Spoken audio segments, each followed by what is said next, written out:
Bismillahirrahmanirrahim. Assalamualaikum warahmatullahi wabarakatuh.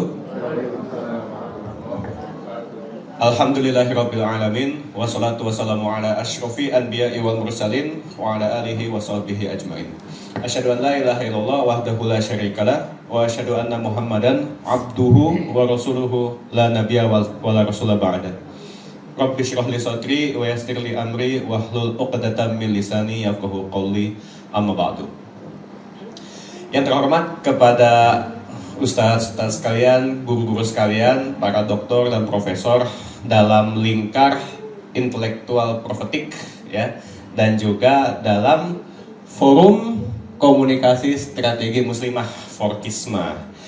Saya merasa sangat terhormat sekali untuk diundang ke majelis Bapak Ibu sekalian, diawali juga dengan pendahuluan dari pemaparan guru saya semua yang luar biasa. Tadi ada yang pertama, ada Pak Dr. Ahdi, ya, Pak Ahdi Riono, kemudian ada juga Ustadz Husein Matlah yang sudah lama saya ikuti analisa peradabannya ya, sarjana teknik peradaban aslinya. STP ya. Jadi orang teknik, tapi tekniknya teknik peradaban ya, bicara soal futurologi yang berkaitan juga dengan historis gitu. Sangat luar biasa beliau. Kemudian ada saya bawa. Nah, nanti mau minta tanda tangan juga sekalian. Saya membaca setia tulisan-tulisan beliau. Kemudian ada juga Profesor Dr. Atik ya, yang tadi juga luar biasa membahas soal arsitektur Bu ya. Dan nanti kita juga sedikit banyak akan membahas soal arsitektur yang lebih ke arah arkeologi. Nah, nanti bisa jadi bahan kajian bersama. Kemudian ada juga guru saya luar biasa, Bu Dr. Putri, yang tadi ternyata pemaparan tentang Semarang itu begitu mendetail, yang saya juga sebenarnya juga banyak baru tahu, karena aslinya saya itu orang janda aslinya, campuran Jawa dan Sunda. Ayah saya dari Bandung, ibu saya dari Klaten. Nah, dari Klaten itu tentu kan harus lewat Semarang. Cuma ya untuk sejarah Jawa ini saya masih harus banyak belajar lah, ya. Walaupun nanti bisa kita diskusi bersama, dan juga tentunya ada Ibu Endah ya, yang tadi juga luar biasa mengkaitkan antara apa yang ada di Jawa Tengah ini dengan peradaban Islam yang lebih luas. Nah, maka izinkan saya untuk melanjutkan pembahasan mengenai refleksi bagaimana harusnya kita menyikapi sejarah Islam di rumah kita semua, di negeri kita, khususnya di Jawa Tengah, kaitannya dengan dunia yang global. Dan dari sejarah ini kita mau apa? Apakah menjadikannya hanya sekadar dongeng, pengantar tidur yang asik-asik diceritakan kalau lagi nongkrong diskusi, atau dijadikan sebagai kenangan yang menjadi tuntunan bagaimana menyikapi sejarah ini untuk hari ini, kini, dan nanti. Nah, ini akan kita bahas. Karena tadi saya sangat tergelitik dengan ungkapan dari Ustadz Husein Matlah bahwa khususnya misalkan di sejarah Wali Songo itu seolah kehilangan spiritnya untuk generasi sekarang. Mohon maaf sekali, mungkin ya bukan hanya di Demak ya, tapi ada di kota-kota tadi sudah disebutkan, ada di Lasem ya, kemudian ada di Gresik, bahkan sampai ke Cirebon dan Banten. Itu yang lebih kental dari segi budaya ziarah. Ini tidak ada yang salah. Tapi ketika kita masuk ke sana, ya banyak yang tidak mengerti esensinya juga dari ziarah itu. Nah, maka dari sini hadirlah pembahasan ilmu sejarah yang berupaya untuk mengembalikan esensi daripada perjuangan para wali, para ulama, para sultan, dan pejuang-pejuang Islam di masa lampau.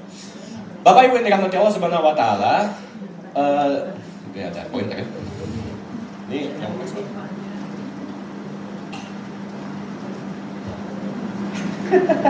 coba dicek.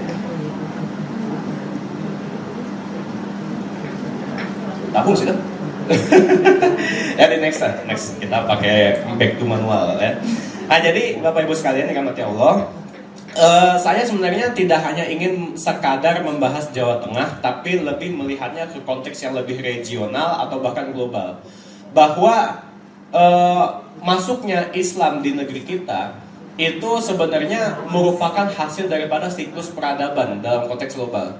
Kita melihat memang Islam itu masuk pertama kali ke negeri kita pada masa Khulafaur Rasyidin atau abad ke-7. Cuma Islam meraih kekuatan yang luar biasa untuk hadir di negeri ini pada abad ke-13 dan siapapun tidak bisa menafikannya. Kenapa saya katakan begitu? Karena pada abad ini Islam meraih kedudukan yang lebih politis, punya power di negeri kita. Dan ini merupakan lanjutan daripada apa yang terjadi di negeri-negeri lain. Tatkala Baghdad runtuh, ibu kota Khilafah Abbasiyah runtuh oleh Mongol, dan di saat yang hampir bersamaan atau sebelumnya itu juga umat Islam di Spanyol, di Andalusia sudah melemah karena pukulan daripada kerajaan-kerajaan Kristen. Nah, di abad yang bersamaan muncul ya, sebagaimana kata Thomas Arnold dalam The Preaching of Islam, muncul kemenangan-kemenangan yang diraih oleh Islam di kepulauan-kepulauan Indonesia. Dan inilah yang mungkin bisa kita ambil ibrah sebagai kemenangan yang dipergilirkan oleh Allah Subhanahu wa Ta'ala. Ketika suatu kaum itu melemah, meninggalkan syariat dan seterusnya, maka Allah menggantikan dengan kaum yang lain. Di next. Nah, maka kita bisa melihat dari sejarah runtuhnya Baghdad pada tahun 1258. Umat Islam sangat tersiksa di pusat ibu kota Khilafah Abbasiyah. Tapi di saat yang hampir bersamaan, beberapa tahun kemudian, ternyata muncul sosok-sosok yang memanggul Islam dan membawanya kembali ke puncak peradaban. Bukan di pusatnya, tapi di timur dan barat. Di barat itu ada kelahiran sosok yang bernama Osman. Osman bin Ertugrul lahir hanya sekitar 30-40 tahun setelah Baghdad runtuh. Dan kelak dia dikenal sebagai muassis atau pendiri, founder daripada Daulah Utsmaniyah, yang kita kenal juga nantinya sebagai Khilafah Utsmaniyah di Turki. Nah, tidak jauh daripada kelahiran Osman bin Ertugrul, ternyata beberapa tahun sebelumnya telah wafat seseorang yang bertempat tinggal di timur dunia Islam, tepatnya di negeri kita, yang dikenal kemudian sebagai Sultan pertama di negeri Jawi atau di kepulauan Indonesia. Namanya Sultan Malikusoleh. Dan kita bisa melihat karakter daripada generasi-generasi awal kaum muslimin yang ada di Asia Tenggara. Sebagai introspeksi, apakah hari ini karakter yang dimiliki oleh bangsa kita sekarang itu sama dengan karakter para pendahulu kita? Di next. Nah, di sini kemudian saya ingin melihat dari segi arkeologi yang lebih spesifiknya itu epigrafi, bahwa mungkin kita sudah sering melihat gambar nisan ini, nisan daripada Sultan Malikusoleh, ya. Tapi kita melihat daripada tulisannya, barangkali nggak banyak yang sadar apa isi yang terkandung dalam tulisan di nisannya atau makamnya Malikusoleh. Nah, jadi Bapak Ibu sekalian dirahmati Allah, ini bisa kita baca ya, bahwa di puncak yang pertama itu ada tulisan ad-dunya fana wal akhiratu baqa. Ini menjadi visi daripada para negarawan saat itu, bahwa dunia ini fana, ya, yang kekal itu akhirat. Maka yang dikekalkan itu bukan sekadar peninggalan-peninggalan yang bersifat fisik, mohon maaf, infrastruktur atau jalan tol atau sebagainya. Tapi yang diutamakan itu lebih dari segi keakhiratan, ya. Dan inilah yang menjadi keagamaan kita sampai hari ini. Tulisan di bawahnya ada 3 panel. Tulisannya dari panel pertama disebutkan begini: Hadal qabrul marhum al-maghfur at-taqiyun nasih. Ini adalah kubur dari almarhum, orang yang dirahmati, al-maghfur, diampuni, at-taqi, orang yang bertakwa, an-nasih, dan juga penasihat, al-hasibun nasib, orang yang berhasab dan nasab yang mulia, ya, keturunan mulia, al-karim, al-abidul fatih, orang yang ahli ibadah, dan juga al-fatih, ya. Al-Mulaqab Sultan Malikus Soleh, yang bergelar sebagai Sultan Malikus Soleh.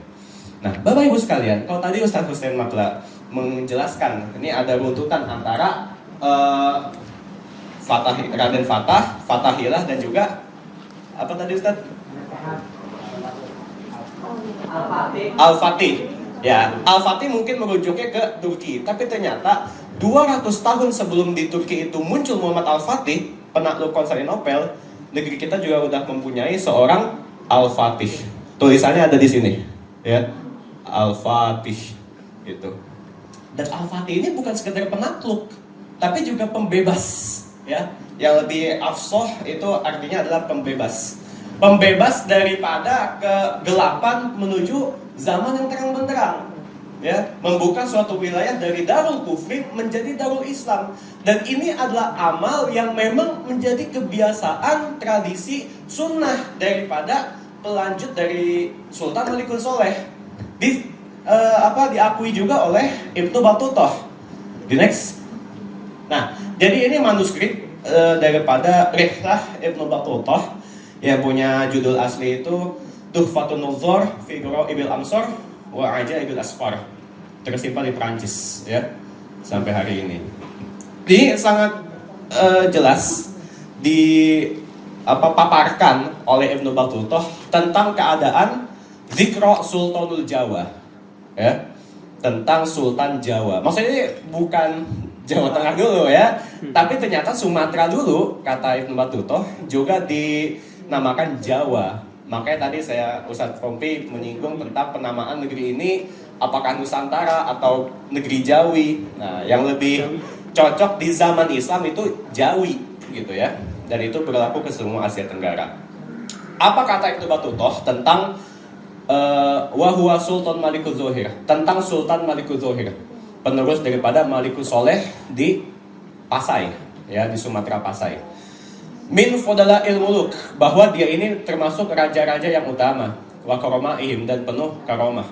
Syafi'iyul mazhab, mazhabnya adalah Syafi'i. Muhibbu fil fuqaha, pecinta para faqih, pecinta para ahli fikih. Yahduruna majlisahu lil qira'ati wal mudzakarah, dan sering menghadiri majelis para faqih itu untuk qira'ah kitab dan mudzakarah. Ya, ini tradisi pesantren juga udah jalankan tuh dari masa Malikus Zohir. Nah, ini yang menarik. Wa huwa katsirul jihad wal ghaz. Dan Sultan Malikus Zohir, Sultan Pasai ini banyak melakukan jihad dan perang. Ya, wa mutawadi' ya'ti ila salatil jum'ah. Kemudian juga datang ke salat Jumat masyian, jalan kaki, ala kudamaihi. Wa ahlu biladihi Syafi'iyah, penduduk negeri juga penganut mazhab Syafi'i, muhibbuna fil jihad. Juga sama kayak sultannya, pecinta jihad. Ya, demen kalau jalan tresno, ya. Tresno jihad, ya. Mencoba nih. Aneh ya, malah aneh ya. Ya, enggak jadi deh. Yakhrujuna ma'ahu tatawwa'an. Kemudian rakyat Pasai ini keluar bersama Sultan, ya, dengan sukarela, tatawaan, wa huwa ghalibun. Mereka sering meraih kemenangan ala man yalihim, di atas musuh-musuhnya, minal kufar, dari orang-orang kafir, wal kufar ya'tunahum al jizyah ala suh. Dan orang kafir itu akhirnya membayar jizyah untuk jaminan perdamaian. Ini amal daripada Sultan pertama di negeri Jawi atau Nusantara atau Asia Tenggara, melakukan amal jihad. Sehingga sebenarnya karakter bangsa kita itu juga punya karakter militer. Yang militernya itu tentu dilandasi dengan ketakwaan. Ini yang menjadi catatan. Dan ini masih di Aceh, ya, di Pasai. Kita lihat di next lagi, bahwa semangat iman, dakwah, jihad itu memang sangat merasuki kejiwaan para sultan dan ulama, juga rakyat dari Pasai di kota Sumatera, Lok Sumawe hari ini, ya, bahwa ini adalah batu nisan Sultan Malikus Zohir, yang di dalamnya itu terpahat surat At-Taubah ayat 21 dan 22. Jadi kalau misalkan hari ini kita melihat ke pemakaman umum, itu ayat yang biasa dituliskan di nisan apa? Innalillahi wa inna ilaihi raji'un. Oke lah, ini kalimat thayyibah juga ya. Cuma dulu ternyata bukan hanya sekadar bahwa kita ini kembali kepada Allah dan kita dari Allah dan kembali kepada Allah, tapi juga ada legacy, visi yang berusaha diwariskan kepada generasi berikutnya. Nah, apa itu ayat At-Taubah? Ya, surat At-Taubah ayat 21-22, bahwa di makam ini tertuliskan Bismillahirrahmanirrahim. Yubashiruhum rabbuhum birahmatim minhu wa ridwanin wa jannati lahum fiha na'imun muqim. Bahwa berilah bisyarah, kabar gembira kepada mereka dengan rahmat dari Allah dan keridhaan dan surga fiha na'imun muqim, yang di dalamnya ada kenikmatan abadi, khalidina fiha, mereka kekal dalam selama-lamanya, abadan. Innallaha 'indahu ajrun 'azim, di sisi Allah imbalan yang besar. Bapak Ibu sekalian, ayat 21 dan 22 dari At-Taubah ini merupakan ganjaran atas amal yang telah dilakukan oleh orang-orang yang disebutkan dalam ayat sebelumnya, ayat 20 ya. Ayat 20 dalam surat At-Taubah menyebutkan, a'udzubillahi minasyaitonirrajim, alladzina amanu wa hajaru wa jahadu fi sabilillah bi amwalihim wa anfusihim a'dhamu darajatan 'indallah wa ulaika humul faizun. Bahwa orang-orang yang amanu, beriman, hajaru, berhijrah, wa jahadu fi sabilillah, berjihad di jalan Allah, itu dengan harta dan diri mereka sendiri, betapa besar derajatnya di sisi Allah. Itu ayat 20 dari At-Taubah. Sehingga karena Malikuz Zohir sudah melakukan itu, amanu, hajaru, jahadu, iman, dakwah dan jihad, maka ini Malikuz Zohir mendapatkan imbalannya dalam surat At-Taubah ayat 21-22, dipahat di nisannya. Dan ini bukan cuma di Sumatera, Bapak Ibu sekalian. Di next, ternyata juga ada di Jawa ya. Kita kalau ziarah ke Gresik itu mungkin lebih merapalkan rotib ya, atau Al-Fatihah dan doa-doa, tapi nggak masalah. Cuma masalahnya, apakah itu semua sudah dilengkapi dengan esensi atas tokoh yang kita ziarahi? Satu-satunya nisan Wali Songo yang berisi keterangan sangat banyak mengenai Sohibul Makom ini adalah Malik Ibrahim, Sunan Gresik. Berbeda dengan sunan-sunan atau wali-wali yang lain, di mana di nisannya itu tidak begitu banyak limpahan epigrafi dalam konteks arkeologi. Maka Malik Ibrahim ini banyak sekali, karena nisannya itu bukan buatan lokal, tapi buatan Kambai. Kambai itu di India. Dan nisan buatan Kambai di India itu juga banyak diproduksi untuk membuat nisan tokoh-tokoh yang ada di Aceh. Bahkan ada keturunan Khalifah Abbasiyah ya di Aceh. Nah, sama seperti Malikuz Zohir, bahwa Sunan Gresik Malik Ibrahim di panel pertama dan kedua nisannya itu ada surat yang tadi, At-Taubah ayat 21 dan 22. Sehingga dari sini kita bisa melihat pada masa generasi awal kaum muslimin di Nusantara atau di Indonesia, Asia Tenggara, di next ini kita akan mendapati sebuah era kejayaan. Ya, kalau kita bicara sejarah Indonesia, Bapak Ibu sekalian, mungkin kita banyak sedihnya, ya. Ya, ada sejarah kekalahan, ada sejarah pengkhianatan, ada sejarah banyak sekali lah. Pokoknya pahlawan-pahlawan nasional yang kita kenal dan kita kaji itu ya harus kita terima kenyataan, banyak yang kalah, ya. Mau let's say Pangeran Diponegoro, ya, Pangeran Antasari Banjar, Tengku Umar, Cucu Nadi, Aceh, dan seterusnya, banyak sekali kekalahan. Cuma ternyata kalau kita mau mencari refleksi historis atas kejayaan, maka itu semua akan kita dapati di abad ke-10 Hijriah, Bapak Ibu sekalian, atau abad ke-16 Masehi. Karena di abad inilah ternyata umat Islam itu di negeri kita banyak mempunyai kejayaan-kejayaan yang luar biasa dalam menghadapi musuhnya, baik musuh asing maupun musuh lokal. Ya, Baik itu yang ada di Aceh, kemudian di Pulau Jawa, 3 tempat itu ada Banten, Cirebon, dan Demak. Di Kalimantan ada Brunei, dan juga di Maluku ada Ternate. Ini menjadi basis-basis daripada kejayaan Islam di abad 16. Sebelum saya ke Jawa, saya mau melihat dulu ke Aceh lagi ya. Misalkan di next, ini ada sosok seorang sultan yang menjadi founder daripada Kesultanan Aceh Darussalam. Ya. Jadi yang namanya founder negara itu memang luar biasa di mana-mana. Baik negaranya akhirnya bangkrut atau enggak gitu ya. Tapi yang namanya founder itu luar biasa. Nah ini contohnya daripada Kesultanan Aceh. Kalau kita tilik dari segi arkeologi, ya lagi-lagi dari epigrafi, karena tadi Mas Kofi sudah sering mengatakan saya ahli kubur, ya. Karena jadi saya banyak mengukit kuburan. Tapi kuburannya bukan sembarang kuburan, tapi kuburan yang historis. Jadi Bapak Ibu sekalian, ini Sultan disebutkan namanya di sini, ya. Sultan Ali Mughoyat Shah. Ini saya kasih emot api. Ternyata bukan khas anak zaman sekarang, tapi dari dulu orang-orang dulu tuh juga pakai emot api, dipahat di atas batu.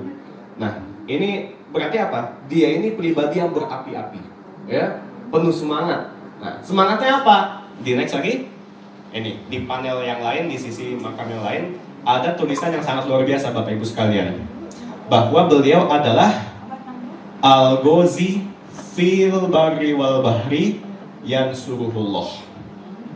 Seorang petarung, Al-Ghazi fil barri wal bahri, di darat dan di laut, yansuruhullah, semoga Allah menolongnya. Masih ada emot api, berapi-api. Dia emang luar biasa. Dan yang menarik ini dari kata Al-Ghazi. Kalau Bapak Ibu sekalian mendengar kata Al-Ghazi, apa yang terlintas di benak? Turki, Sultan Turki, ya. Bahwa ternyata mental para pejuang kita itu sangat luar biasa, menyerupai dengan apa yang kita kagumi di Turki itu sendiri, dengan peristiwa Futuhat Konstantinopel sampai ke Eropa dan seterusnya. Di next, dan bahkan Sultan Aceh ini juga disinggung oleh pengarang kitab yang sangat terkenal, dikenal oleh santri-santri kita, kiai-kiai kita, yaitu Fathul Mu'in. Ya, Fathul Mu'in ini kitab fikih. Nah, penulisnya Syekh Ahmad Zainuddin Al-Ma'bari ternyata bukan hanya sekadar menulis kitab fikih. Ada kitab yang beliau tulis dalam genre sejarah, namanya Tuhfatul Mujahidin fi Ba'di Akhbaril Burtughaliyin. Itulah tentang bagaimana jihad melawan orang Portugal. Nah, ini manuskrip yang saya dapat dari kitab tadi karangan Syekh Ahmad Zainuddin Al-Ma'bari, di mana beliau tuh menceritakan kondisi Samudra Hindia yang bandar-bandarnya, pelabuhan-pelabuhannya sudah banyak direbut oleh Portugis. Nah, jadi ini memang antagonis di abad 16, Bapak Ibu sekalian. Portugis yang berhasil menghantam Islam di Andalusia, mereka berlayar mencari rempah-rempah, mencari kekayaan, bahkan mencari tanah untuk menyebarkan salib, ya, sampai ke negeri kita. Nah, ini mereka menghadapi orang-orang Islam. Nah, jadi kata Syekh Ahmad Zainuddin, lam yakuzha ahadun illa sultanil mujahid, bahwa tidak ada seorang pun yang dapat merebut kota-kota pelabuhan tadi dari Portugis kecuali sultan yang mujahid. Namanya siapa? Ali Al-Ashi. Namanya adalah Ali dari Aceh. Maksudnya tadi Sultan Ali Mughoyat Shah. Nah, nawarallahu marqadahu, semoga Allah menerangkan kuburnya. Fa innahu fataha Syumutroh wa ja'alaha darul Islam. Karena dia yang telah membuka, fataha, membebaskan, atau bahasa sekarang itu menaklukkan kota Sumatera, maksudnya Pasai, yang dulunya itu sempat dijadikan jajahan Portugis, wa ja'alaha darul Islam, dan menjadikannya sebagai negeri Islam. Jazakallahu khairan 'anil muslimina khairal jaza. Semoga Allah membalas kebaikannya kepada muslimin dengan sebaik-baik balasan. Bahwa dari sini Bapak Ibu sekalian, kita mulai dari Aceh, ternyata semangat jihad begitu luar biasa. di abad 16. Tapi tidak berhenti di sana, karena pada kurun waktu yang hampir bersamaan dengan masa hidup Sultan Ali Mogholyat Shah, beliau wafat 1530. Nah, di dekade ini ya, dari 1520 sampai 1530 terjadi rentetan penaklukan atau futuhat yang luar biasa di Pulau Jawa. Ya, memang ini semua hasil karya dari Portugis, ya, karya buruk. Nah, cuma kemudian berusaha diperbaiki. Ya, ini Pulau Jawa ceritanya. Dan di next kita sama-sama tahu pusat Islam di Pulau Jawa ada di Demak, ya, dengan Sultan Trenggono. Saya langsung melewati ke Sultan Trenggono, ya, karena mungkin tadi Pati Unus atau Raden Fatah juga banyak diceritakan. Tapi Sultan Trenggono justru yang paling monumental dalam operasi-operasi penyerbuan kepada negeri-negeri yang sudah menjadi penantang dakwah. Next. Yang pertama ada Pajajaran. Kota-kota pelabuhan Pajajaran di next oleh Sultan Trenggono, ya, diperintahkan untuk difutuhat, dijadikan negeri Islam dengan komandan yang bernama Syarif Hidayatullah, ya, Sunan Gunung Jati. Dan ini terjadi pada tahun 1527. Ya, tahun ini kita mengenal ada peristiwa pembebasan Futuhat Sunda Kelapa yang diubah nama oleh menantunya, yaitu Fatahillah, menantu Sunan Gunung Jati, itu menjadi Jayakarta. Bahkan kota ulang tahun Jakarta itu ya tidak bisa dilepaskan dengan jihad fisabilillah. Kenapa kemudian Sunan Gunung Jati dikirim ke Wahan Tenggirang dan Sunda Kelapa? Karena pemimpin Pajajaran setelah Prabu Siliwangi, yaitu Surawisesa, dia ini bekerja sama dengan Portugis, yang berarti ini adalah proklamasi perang terhadap kaum muslimin. Dari situ apa? Sunan Gunung Jati memimpin jihad, ya, disertai menantunya Fatahillah dan juga anaknya, yaitu Maulana Hasanuddin. Futuhat mana? Wahan Tenggirang yang sekarang jadi Banten, Sunda Kelapa yang sekarang Jayakarta, dan juga Pakuan, Bapak Ibu sekalian, alias Bogor. Itu di futuhat semua dengan kekuatan militer. Nggak percaya? Ini buktinya. Di next. Sebelum ke ini dulu. Tapi kita sebelum ke Pajajaran, kita juga melihat peristiwa di tahun yang sama persis dengan pembebasan kota-kota pelabuhan di Pajajaran, yaitu Majapahit. Karena pemimpin Majapahit, yang itu faksi daripada Girindrawardhana, juga melakukan hal yang sama sebagaimana Surawisesa dari Pajajaran, yaitu mencoba menghubungi Portugis. Maka pada tahun yang sama, 1527, Sultan Trenggono mengirim wali songo yang lain, yaitu Sunan Kudus, ya, Syekhul Islam Ja'far As-Shadiq, bahwa beliau tuh kemudian memimpin jihad di sana, kemudian membebaskan Tuban, Kediri, hingga ke ujung timur Pulau Jawa, yaitu Pasuruan, Panurukan, dan seterusnya. Di next, kita lihat dari yang Jawa Barat dulu. Nah, ini adalah visi dakwah dan jihad dari Sunan Gunung Jati yang saya dapatkan dalam naskah lama, yaitu Sajarah Banten. Ya, nah ini Bu Titi Pujiastuti dari UI telah mentranskrip, ya, dalam metode filologi naskah tua ini. Dan ternyata saya menemukan ungkapan dari Sunan Gunung Jati, ya, tentang visi Syarif Hidayatullah Sunan Gunung Jati kepada anaknya Maulana Hasanuddin dalam memfutuhat Pakuan, Bogor. Ya, ini bahasa Jawa, tapi saya tadi malah ngetes Mas Pompi baca, ternyata nggak ngerti juga. Ternyata ini bahasa Jawa Serang alias Jaseng. Nah, ya bukan cuma Jawa Kulon, Semarang atau Jawa Selatan gitu, Jogja gitu. Ada Jaseng, ya, yang juga dipakai di Serang, Cilegon sampai Lampung. Ya, saya nggak mau baca yang Jawa lah, takut disalahin lagi. Saya baca Indonesianya. Jadi kata Sunan Gunung Jati begini, Ki Mas kepada Hasanuddin, inilah saatnya menyerbu lagi ke pegunungan, maksudnya daerah pegunungan Pangrango dan Gede, yaitu wilayah Bogor hari ini. Jangan ada yang ketinggalan, sudah diizinkan oleh Hyang Widi. Nah, nyambung ke pembahasan Pak Ahdi tadi, ternyata Allah itu masih disebut sebagai Yang Widi, ya, yang Hindu-Hindu. Tapi ini maksudnya konteksnya Allah gitu. Sama dengan sembahyang, ya kan? Nah, kita menyembah Hyang, tapi itu maksudnya sholat. Ini saatnya kalah apesnya kaum kufar puniki, ya. Apesnya kaum kufar itu. Dan jangan lupa Kimas, buatlah kota yang baik, dan di gunung yang akan diserbu itu buatlah pertapaan yang indah. Ya, maksudnya mungkin pesantren gitu ya. Nah, di sini saya memahami bahwa Sunan Gunung Jati dan anaknya Maulana Hasanuddin sampai cucunya Maulana Yusuf, yaitu penguasa-penguasa Islam di Banten, itu ternyata melakukan amal aktivitas memfutuhat Pakuan, Bogor, ya. Dan di sana tuh berbeda narasinya dengan apa yang kita temui di ya macam Google, berita-berita picisan gitu. Mereka biasanya mengatakan kalau Bogor itu di Pakuan itu dihancurkan oleh Islam dari Banten. Nyatanya enggak, bahwa ternyata Sunan Gunung Jati punya wasiat, jangan lupa Kimas, buatlah kota yang baik. Jadi setelah futuhat itu bukan berarti penghancuran total, tapi juga termasuk dalamnya pembangunan dan pemanusiaan gitu.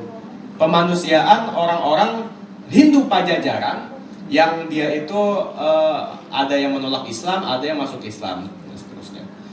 Nah, bahkan bukan hanya di Bogor, di Next, tapi juga sampai ke Banten dan Lampung, ya. Masih dalam naskah yang sama di sejarah Banten, bahwa disebutkan Raharjo Kang Nagari Anatakaken Kang Syariat, bahwa setelah Maulana Hasanuddin memimpin Banten, itu sejahtera negerinya karena mengikuti syariat. Bapak Ibu sekalian, sangat jelas ini menjadi local wisdom di Banten, bahwa kalau negeri itu mengikuti syariat, maka efeknya, natijahnya, hasilnya adalah sejahtera, ya. Dan bahkan sampai ke Lampung gitu. Ini apa Maulana Hasanuddin.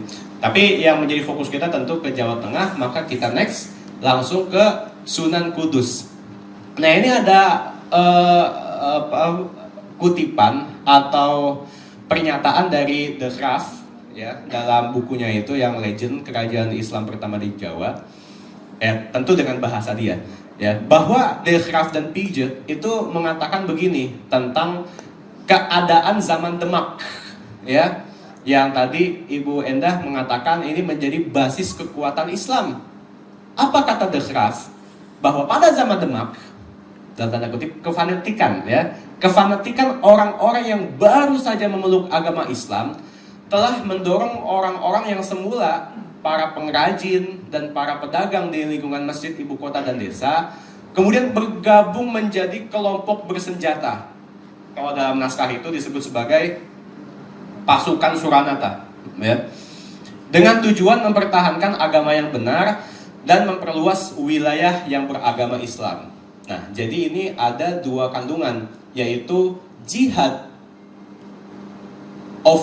defensif, ya, mempertahankan agama yang benar, dan juga jihad ofensif, jihad defensif, jihad ofensif, memperluas wilayah yang beragama Islam.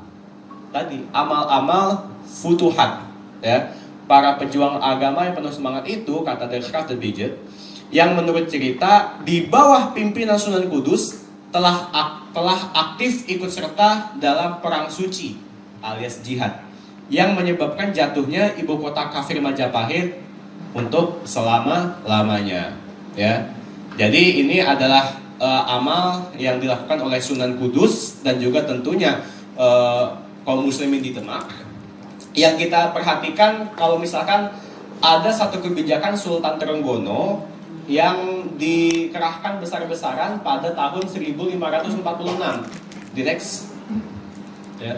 Nah, ini bahwa pada tahun 1546 Bapak Ibu sekalian, Sultan Trenggono memerintahkan untuk serangan besar-besaran ke pertahanan terakhir Majapahit fraksi Girindra Wardana, yang ternyata penyerangan ini ke Panarukan, ya, itu punya hubungan dengan Aceh yang tadi kita bahas dan bahkan Khilafah Utsmani, ya. Ini merupakan kesaksian dari Mendes Pinto, seorang Portugis yang pada tahun ini tuh ditawan sama Kesultanan Demak. Jadi dia tuh cerita begini, 14 days after our coming to this town of Jepara, jadi setelah 14 hari kedatangan kami ke Jepara, ya, King of Demak, maksudnya itu Raja Demak, yaitu pada waktu itu Sultan Trenggono, went and killed himself for the kingdom of Pasuruan. Ya, pergi mempersiapkan ekspedisi gitu ya ke kerajaan Pasuruan, maksudnya Majapahit tadi, fraksi Girindra Wardana. Nah, kemudian ternyata King of Demak, Sultan Trenggana, itu dibantu oleh King of Sunda. Nah, dibantu oleh Raja Sunda. Nah, jadi omong kosong itu ada perselisihan antara Sunda Jawa. Ya, buktinya saya bisa antara Sunda Jawa.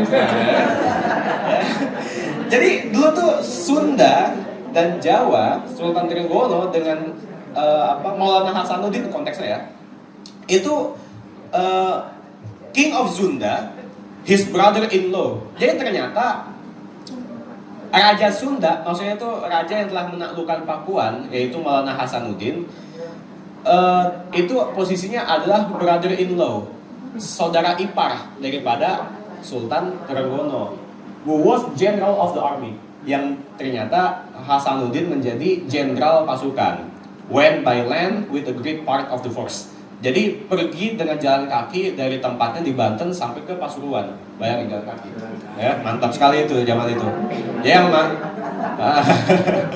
nggak naik travel ya. Nah ini disebutkan, their platform fortified with great beams. Pertahanan mereka itu diperkuat oleh great beams, meriam-meriam yang besar, yang luar biasa. Whereupon they planned the first great piece of ordnance dan seterusnya, that the Achem and Turk had cast. Ternyata meriam-meriam yang dicor untuk digunakan sebagai senjata pasukan Demak dalam menaklukkan Pasuruan itu dicornya oleh siapa? Oleh that Achem and Turk, oleh orang Aceh dan Turki. Aceh dan Turki tahun 1546 telah mengecor meriam-meriam untuk Kesultanan Demak. Yang salah satunya masih ada sampai sekarang dan dibawa ke Banten. Nah ini gambarnya ya, meriam Ki Amuk dikenalnya. Ki Amuk memang luar biasa ya. Itu di meriam Ki Amuk ada tulisan Arab, epigrafi, tulisannya itu la fata ila Ali, la saifa ila Zulfikar, bahwa tiada pemuda kecuali Ali dan tiada pedang kecuali Zulfikar.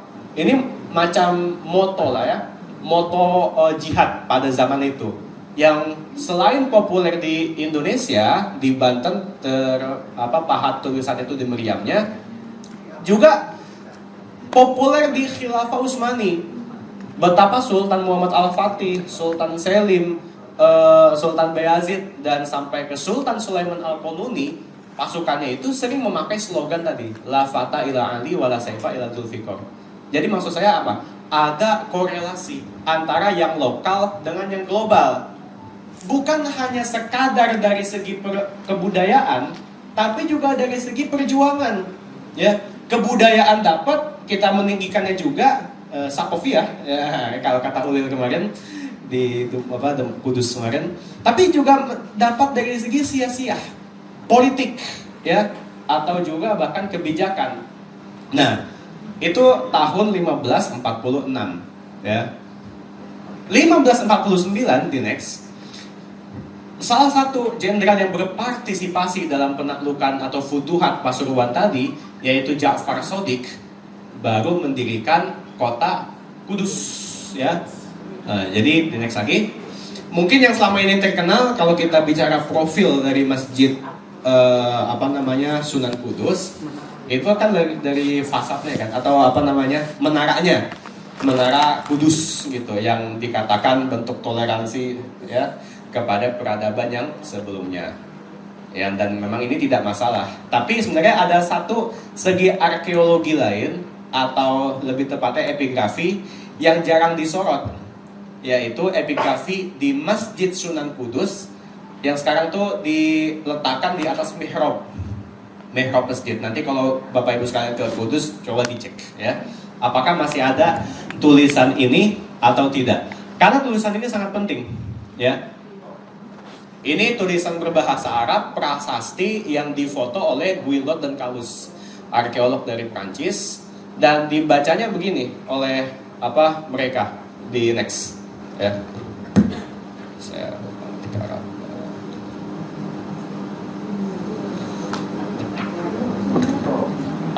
jadi di tulisan itu tertulis begini. Bismillahirrahmanirrahim. Banal Masjidil Aqsa wa baladal Quds. Telah dibangun Masjid Al-Aqsa dan kota Al-Quds ya. Oleh siapa? Khalifah Hadzal Dahri. Oleh seorang khalifah di zaman ini.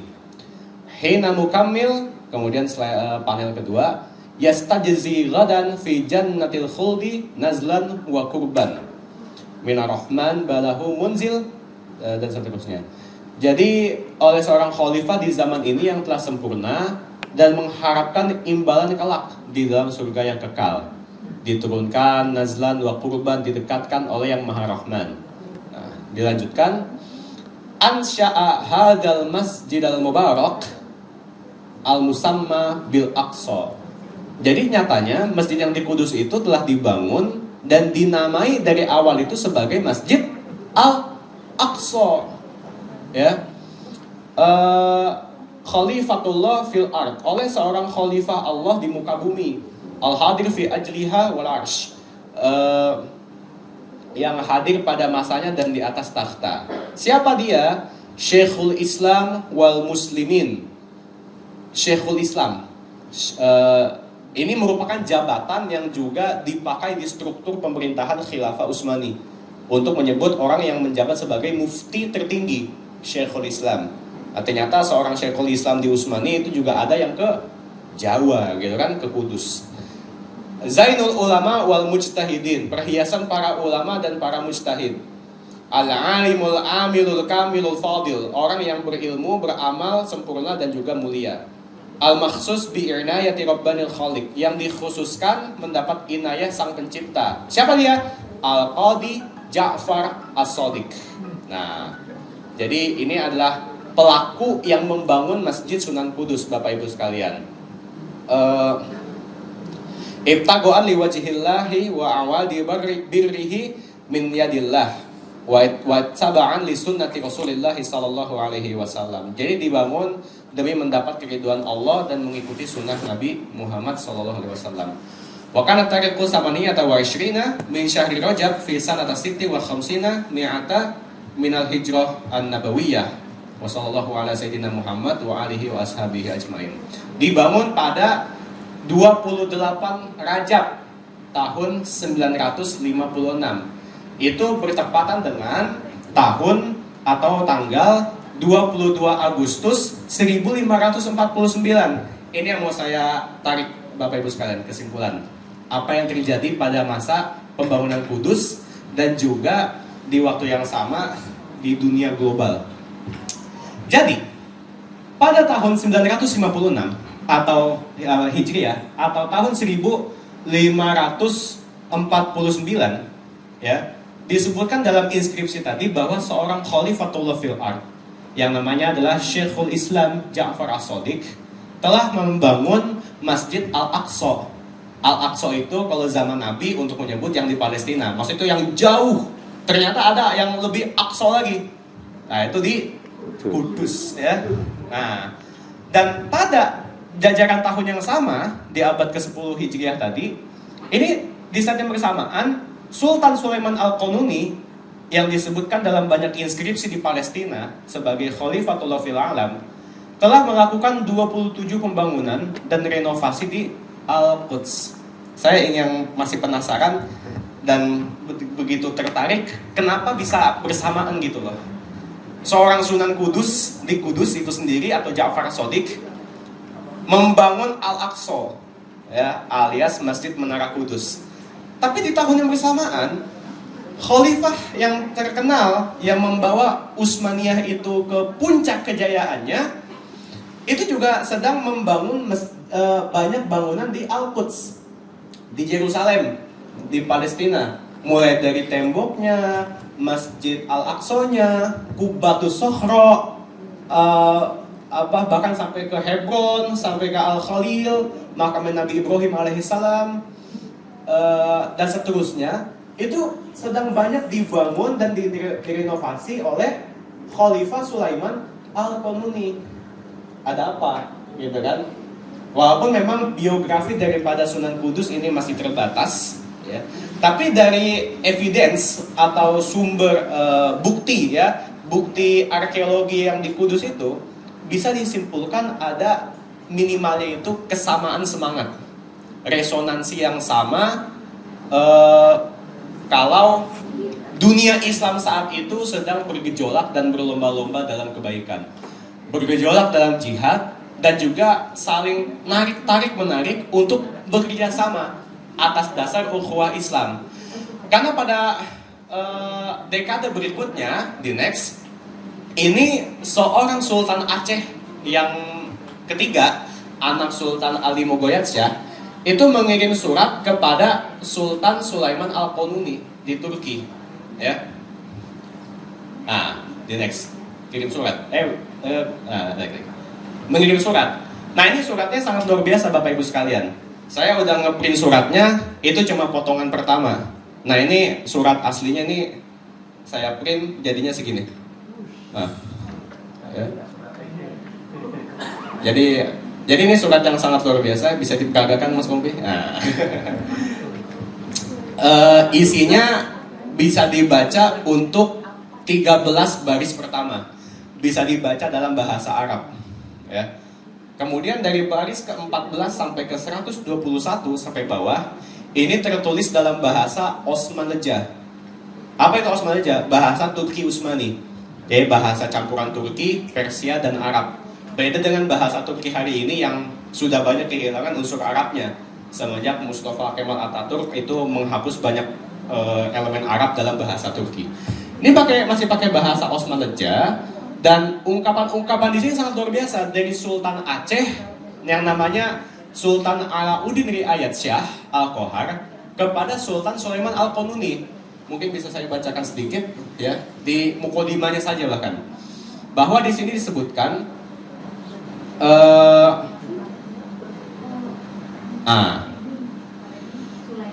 huwa syamsus sultanah wa daulah wal huda.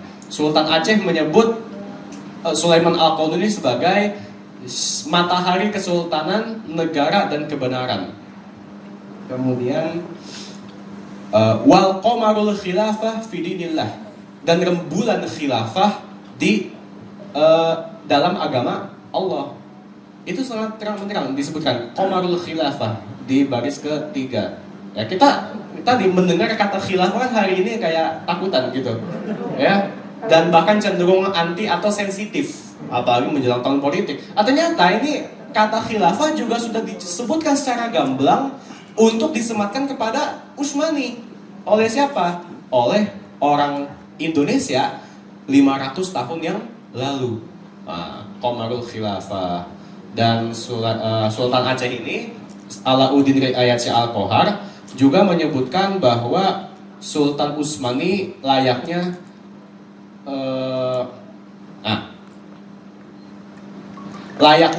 al-khulafa ka'amiril, sebagaimana para khalifah Rashidah di zaman sahabat yang 4 itu.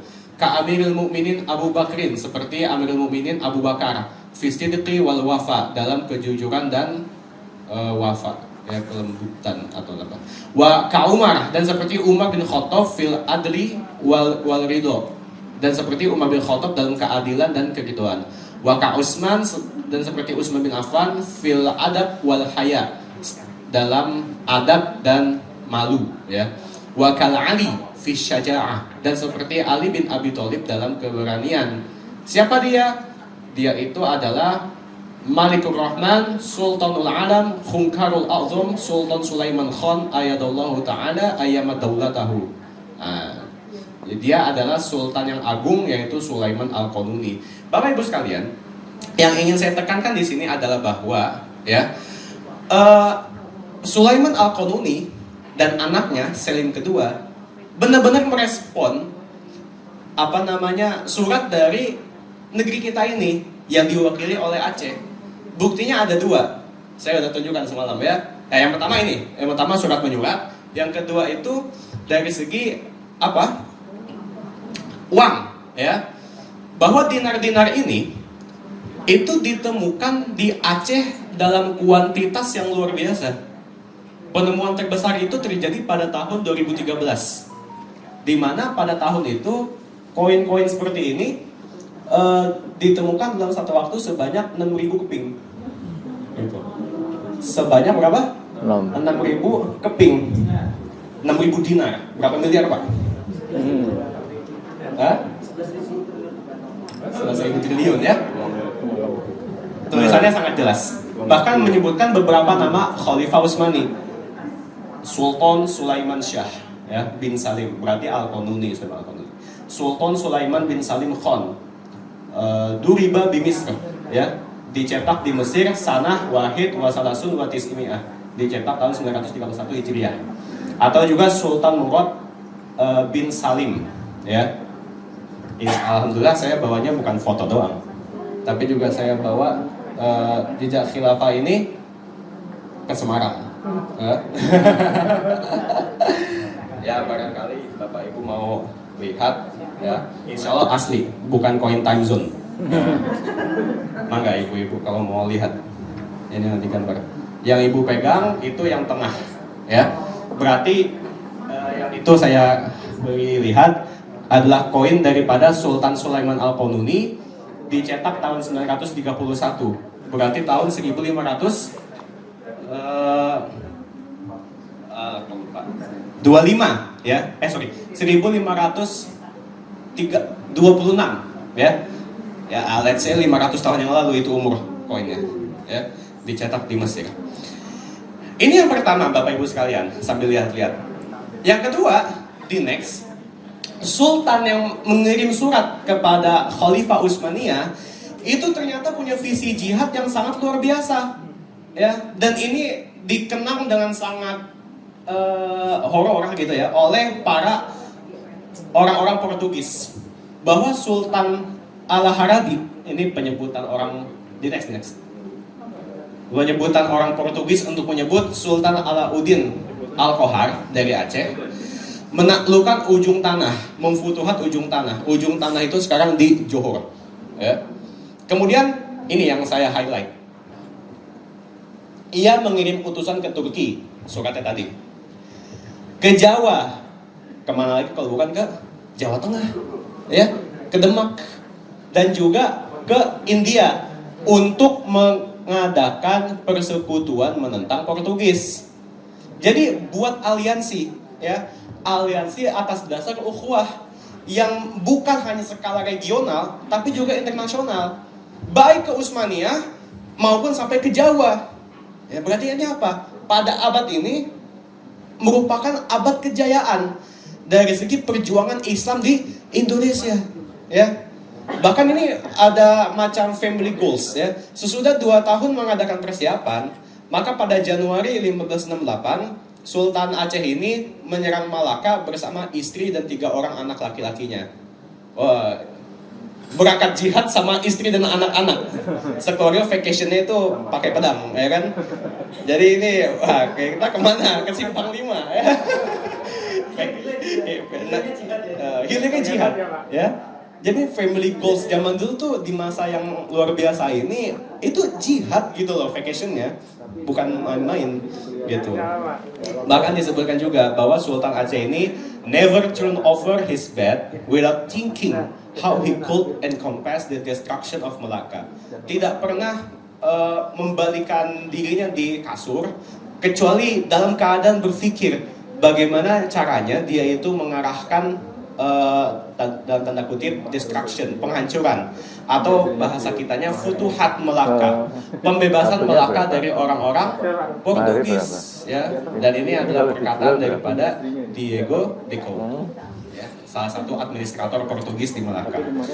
Bapak Ibu sekalian dirahmati Allah, saya ingin menutup beberapa pembicaraan kita pada malam pada siang hari ini, kayak malam ya, nggak ada matahari gitu. Bahwa apa yang terjadi di masa silam ya, ini merupakan sebuah peristiwa yang sangat luar biasa. Kalau kita bisa memandangnya dalam konteks pembangunan karakter bangsa ya, hari ini kita mendapati anak kita, ya, generasi muda kita itu hilang arah, ya. Mohon maaf, kemarin waktu kita awal pertama kesini, ini kan acara nih, sekarang acara sejarah Islam ya. Dulu nih tempat nih di ruang K-pop. Wah. Kemarin maksudnya. Kemarin ruangan ini atau ruangan sebelah tuh dipakai sebagai ruangan gathering K-pop, ya. Banyak itu anak-anak kita yang kehilangan arah. Kenapa? Mulai dari pendidikan agamanya yang ya kurang, atau bahkan pendidikan sejarahnya yang nggak jelas orientasinya. Jadi saya mendapati bahwa sejarah Islam di negeri kita itu banyak diliputi pendekatan-pendekatan yang tidak Islami. Yang satu pendekatan kapitalis, yang satu pendekatan nasionalis. Dalam artian begini, pendekatan kapitalis yang dia itu segala-gala kembalikan kepada modal, kepada materi, itu dalam melihat penyebaran Islam di Nusantara, negeri Jawi, yang pasti dominan tuh dari aspek perdagangan, ya. Hal yang kemudian selalu disorot adalah strategisitas geografi, peran bandar atau pelabuhan dagang, atau yang paling ramai nih disuarakan oleh Kemendikbud itu rempah-rempah, jalur rempah, ya. Bermuara ke komoditas ya, dalam membangun kebudayaan bangsa, sehingga ya efek tidak langsung kepada pembelajaran generasi muda kita itu apa? Hidup kita itu ya harus memenuhi komoditas. Ya akhirnya banyak lah itu anak-anak muda kita yang pikirnya cuma duit, kerja, ya kan, mencari keuntungan materi, jadi kaya, sampai pinjol. Kayaknya berhubungan sama muamalah nantinya, ya, dalam rangka pembangunan karakter. Atau dalam kacamata nasionalis, bahwa kesultanan Islam di negeri kita itu dikerdilkan dengan penyebutan kerajaan bercorak Islam. Jadi Islam itu cuma menjadi corak, ya, corak yang nempel di kulit, dan ketika dibelek kulitnya ternyata isinya Hindu semua, kan kayak gitu, ya. Sinkretisme, dan ini yang senantiasa dilekatkan dalam sejarah Islam di negeri kita, khususnya di Jawa, gitu. Nah, dan ini tidak bisa lepas dari konotasi nasionalisme, yaitu sebuah kerajaan lokal yang diislamkan. Dalam artian tuh ya, jadi sangat primordial, gitu ya. Bentuk parahnya adalah nativisasi, yaitu lebih mengangkat sejarah pra-Islam daripada sejarah Islam itu sendiri. Ya ini walaupun tadi Bu Putri ya menyinggung peran sejarawan sebagai bukan yang orang yang menghakimi sejarah, tapi sebagai pembahas sejarah. Tapi tentu peran kita secara umum kaum muslimin itu juga untuk membangun karakter bangsa, ya. Kita harus melihat sejarah ini dengan kacamata kritis. Mana yang disampaikan oleh pihak tertentu yang punya kepentingan, mana yang digunakan sebagai murni khusus untuk mendidik anak putri kita, gitu. Dan kemudian kalau kita melihat di karakteristik sejarah Islam dimanapun, sebagaimana kita refleksikan dari abad ke-16 tadi, the next, bahwa sejarah Islam itu terbentuk dari pengertian umat yang dia itu hidupnya secara global tanpa ada perbedaan dari segi fundamental, gitu ya, bahwa mereka itu diikat oleh akidah yang satu, persepsi yang satu, dan berbagai konsep yang sama, ya. Dimanapun kaum muslimin berada, entah masa apapun atau bangsa apapun, tetap saja ia adalah bagian daripada umat, sehingga tanah airnya adalah negeri yang ditegakkan syariat Islam, karena ini adalah tuntutan agama mereka, ya. Karena itu pembagian wilayah berdasarkan Darul Islam, Darul Kufri selalu dinilai kapanpun, nggak bisa dikatakan klasik atau kuno atau nggak berlaku sekarang. Pola Islamisasi Asia Tenggara juga tidak lepas dari metode umat Islam generasi awal dalam menyebarkan Islam, dakwah dan jihad. Ini yang kita pahami dari sejarah kegebilangan abad ke-16, ya. Jadi mungkin itu yang bisa saya sampaikan pas setengah 12, dan mudah-mudahan dari sini nggak tahu tetap ada diskusi, ada diskusi ya, yang mudah-mudahan bisa memperkaya perspektif kita semua. Wallahu a'lam bishawab. Saya kembalikan kepada Pak Moderator, Mas Pompi. Ya, alhamdulillah.